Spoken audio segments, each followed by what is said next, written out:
गरीब भाई की अमीर बहन। भैया दीदी माँ को आग में से निकालो, उन्हें उई हो रही होगी। महेश की आंखों के सामने धू धू करके उसकी माँ की चिता जल रही है। अपनी माँ की जलती चिता को देखकर महेश का मन चीख चीख कर रोने को कर रहा है, मगर अपने तीनों बहनों की सूरत देखकर वो शांत खड़ा है। तभी रामू दुख जताते हुए कहता है, अरे बाप तो पहले ही दारू पीकर स्वर्ग सिधार गया, आज माँ भी मर गई। जाने बेचारा गरीब बच्चा अब अपनी 3 बहनों का बोझ कैसे उठाएगा। मुझे तो इसकी हालत देखकर बड़ा दुख लग रहा है, पता नहीं क्या खिलाएगा इन्हें। अरे भीख मांगने के सिवा छोड़कर और क्या करेगा, अब इतने छोटे बच्चे को कोई काम भी नहीं देगा। लोगों की तरह तरह की बातें सुनकर और माँ की मौत का दुख झेलकर 12 साल के महेश का मन किसी काठ सा मजबूत हो गया था। उसने अपनी आंखों से बहते आंसू पोंछे और कहा, ना मैं भीख मांगूंगा, ना मैं अपनी बहनों की भीख मांगने दूंगा। मैं मेहनत करके कमाऊंगा। आप लोगों मेरे दुख में आए, बड़ी मेहरबानी। अब चले जाइए। महेश समझ गया था कि इस दुनिया में हर किसी को अपनी मदद खुद ही करनी पड़ती है। महेश 6 महीने की नंदिनी को गोद में लिए अपनी बाकी 2 छोटी बहनों योगिता और प्राची के साथ अपनी टूटी फूटी झोपड़ी में आ गया। तभी 5 साल की प्राची ने भूख जताई।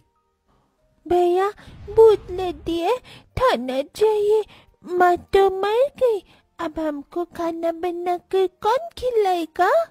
अपनी गरीब बहन की बात सुनकर महेश की आंखों में आंसू की बदरा बरस गई। अरे छुटकी, तेरा भैया है, मैं बनाऊंगा खाना। फिर जैसे वो राशन के डिब्बे में देखता है तो बस थोड़े से चावल रखे होते हैं। महेश चूल्हे का धुआं सहकर गीले चावल बनाने लगा और दोनों बहनें योगिता और प्राची नंदिनी को गोद में लिए टकटकी लगाई चूल्हे की ओर देखती रहीं। तभी महेश का हाथ जल गया। माँ! क्या हुआ भैया, आप ठीक तो हो? योगिता को अपने गरीब भाई से बहुत लगाव था। हाँ बहन, मैं ठीक हूँ। थोड़े से चावल में उसने बहनों को खिलाया और खुद भूखे सो गया, मगर मारी चिंता के उस गरीब भाई को नींद भी कहाँ आई। आज थोड़े चावल थे तो दिन कट गया, मगर मुझे काम ढूंढना होगा। अगले दिन महेश काम ढूंढने निकल गया और लखन से कहा, चाचा आप जिस फैक्ट्री में काम करते हो वहां मुझे भी कोई काम दिला दो।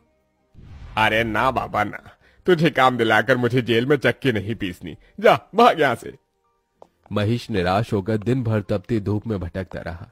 उसके पैरों में एक चप्पल भी नहीं थी, शरीर पर एक मैला कुचैला जगह जगह से फटा हुआ एक शर्ट। तभी वो लच्छू दास के ढाबे पर आया। मोटा ताजा शरीर और निकला हुआ पेट लिए वो कुर्सी पर पसरा था।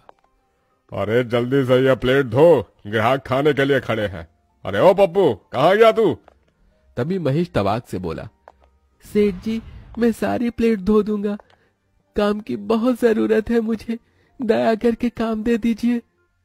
इस दुनिया में एक गरीब का फायदा हर कोई उठाता है। लच्छू ने भी महेश की मजबूरी देखकर कहा, देख बच्चे, तुझे दिन भर प्लेट धोना होगा और उसके बदले मैं तुझे 50 रुपए ही दूंगा। अरे आप जो देंगे मुझे मंजूर है। 50 रुपए कमाने के लिए अब दिन भर गरीब महेश ढाबे के गंदे झूठे प्लेट धोता ताकि अपनी बहनों को भरपेट खिला सके। अपनी बहनों को पढ़ाने के लिए मुझे और मेहनत करनी होगी, 50 रुपए में तो पेट भी नहीं चलता। ढाबे के साथ महेश अब हर सवेरे अनाज के बोरी उतारता और पैसे जमा करके बहनों को दाखिला दिला देता है। अपनी हर तनख्वाह से वो तीनों के लिए तोहफे खरीद कर लाता और फटे कपड़ों में रह जाता। इसी तरह 18 साल बीत जाते हैं। फिर एक दिन, नंदिनी, प्राची, योगिता। भैया आ गए आप? ये देखो मैं तुम्हारे लिए क्या लाया हूँ। योगिता ये तोहफा तुम्हारे लिए। शुक्रिया भैया। और ये संतरी और गुलाबी रंग का सूट प्राची और नंदिनी तुम्हारे लिए। तभी दोनों घमंड से सूट लेने से मना कर देती हैं। भैया हमें नहीं चाहिए ये गरीबों की 2 कौड़ी का सूट। भाई प्राची, भैया हमारे लिए कितने प्यार से लाए हैं। योगिता दीदी, अगर तुम्हें इतना ही पसंद है तो तुम रख लो ये घटिया सूट। और भैया अब आपकी बहनें बच्ची नहीं रही, बड़ी हो गई हैं, हमें कुछ ढंग का ला कर दिया कीजिए। ये ठेली फेरी वाले कपड़े हम नहीं पहनेंगी। यू नो व्हाट भैया, हमारी सहेली इतने अमीर घर से आती हैं, एक एक कपड़े लाखों के पहनती हैं, और तो और किसी की रेडी बिजनेसमैन है, किसी की सरकारी नौकरी में, और हमारा भाई आज भी ढाबे पर बर्तन मांजता है। हमें खुद में सोचकर इतनी शर्म आती है। अरे क्या जिंदगी भर औरों की गुलामी करते रहोगे? नंदिनी की इस तरह की बात से उस गरीब भाई के दिल को बहुत ठेस पहुंचती है और बहनों की खुशी की खातिर वो ढाबे का काम छोड़कर अब एक कॉलेज के बाहर समोसे बेचने लगता है। समोसे ले लो समोसे, खस्ता समोसे।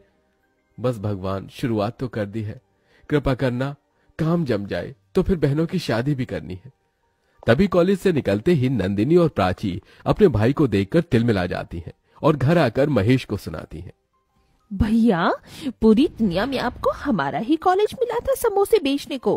प्राची दीदी, इन्होंने तो कसम खा रखी है हमारी इज्जत मिट्टी में मिलाने की। ये सुनकर महेश रो पड़ा। प्राची, नंदिनी, अपने गरीब भाई को माफ कर दो, मुझसे भूल हो गई। महेश की तीनों बहनों के स्वभाव में बड़ा अंतर था। योगिता महेश के दुख दर्द को समझती थी, जबकि नंदिनी और प्राची घमंडी बर्ताव रखती थी। कुछ दिन बाद महेश ने योगिता की शादी एक गृहस्थ परिवार में कर दी। देख माँ, आज इस गरीब भाई ने एक बहन का घर बसा दिया। योगिता भी खुश थी। वहीं प्राची और नंदिनी ने कहा, भैया, आपको हमारे लिए रिश्ता देखने की कोई जरूरत नहीं, क्योंकि हमने अपना जीवन साथी चुन लिया है। पर लड़का कौन है, क्या करता है? चिंता मत कीजिए भैया, वो योगिता दीदी के पति की तरह चपरासी नहीं जिसे आपने पसंद किया था। देखिए भैया, सारी जिंदगी तो इस गरीबी के सिवा आपने हमें कुछ दिया नहीं। कम से कम हमारी शादी ढंग से करना, क्योंकि हमारे होने वाले ससुराल वाले बहुत इज्जतदार हैं और आपकी तरह गरीब नहीं। जैसे तैसे कर्ज लेकर महेश दोनों बहनों की शादी बड़ी धूमधाम से कर देता है। दोनों अपने आलीशान ससुराल में खुशहाल तरीके से रहने लगती हैं, मगर महेश बड़े कर्ज में आ जाता है, जिसके चलते वो दिन रात काम करता है। एक दिन दोनों अमर बहनें 5 स्टार होटल में अपनी सहेलियों के साथ आती हैं। OMG गाइस, शादी के बाद तुम दोनों की तो बात ही बदल गई है। यार, बड़ी भूख लगी है, जल्दी से ऑर्डर दे दो। वेटर। जी मैडम। फिर जैसे ही दोनों अमीर बहनें गरीब भाई को वेटर के भेष में देखती हैं, तभी नीता कहती है, हे नंदिनी, इस वेटर की शक्ल तो तुम्हारे भाई से मिलती है। नो नीता, हमारा कभी कोई भाई नहीं था। ये सुनकर महेश का दिल ढहक ढहक कर रो देता है। मेरी गरीब हैसियत की वजह से आज मेरी अमीर बहनों ने मुझे भुला दिया। इस दुनिया में दौलत के आगे रिश्ते का कोई मोल नहीं है। कुछ देर बाद, अरे ओ वेटर, चल यहाँ। जी। तभी प्राची अमीरी की ऐंठ से अपने पर्स से पैसे निकालकर महेश के हाथ में थमाती है। ये लो, टिप समझ कर रख लो। दौलत के गुमान में चूर दोनों अपने गरीब भाई की बेइज्जती करके चली जाती हैं।